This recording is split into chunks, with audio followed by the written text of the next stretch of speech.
they struggle with, team member might disrespect them in some way or might not deliver work to the right standard.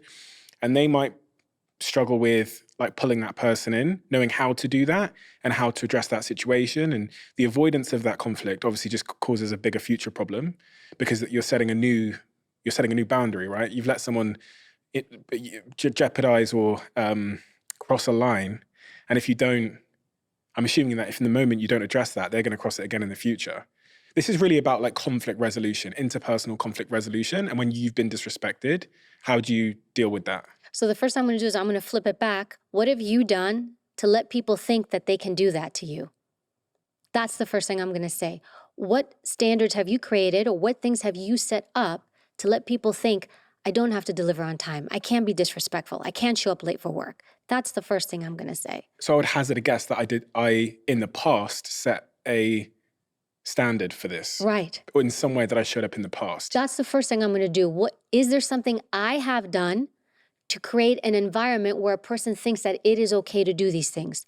That's first. Why do you go to I? Because I'm the one who sets the tone. I just interviewed a former chief of station, John Franchi. He's former CIA. And he managed a lot of people and a lot of strong personalities because you got officers and all these different people. And he said to me, you know what I learned? He said, it is easier to have boundaries and be a little bit more sturdy and more authoritative in the beginning and then pull back than to be everybody's friend and then try to put those boundaries in place. The latter doesn't work. He's like, you do the first, you let people know what you expect of them, and then you can pull back a little bit. But you always have to toe that line. So that's what I'm going to say first, and he's right.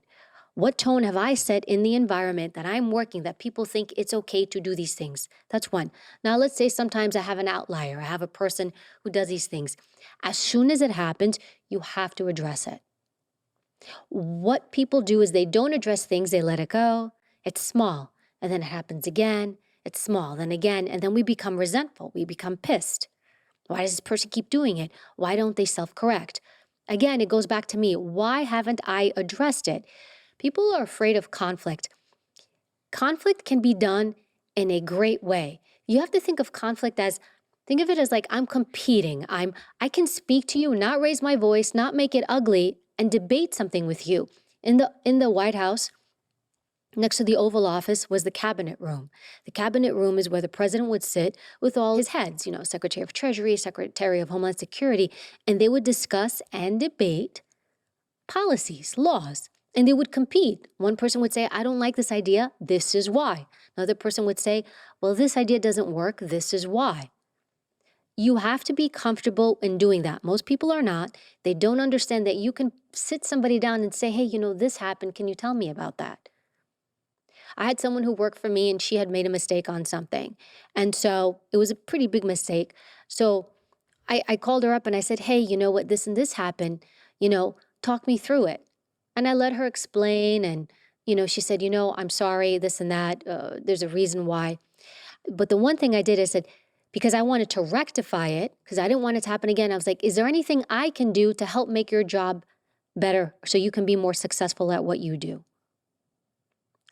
Because I want to hear, is there something I'm doing or not doing that's impacting her decision-making or the way she sees things? So it's a twofold.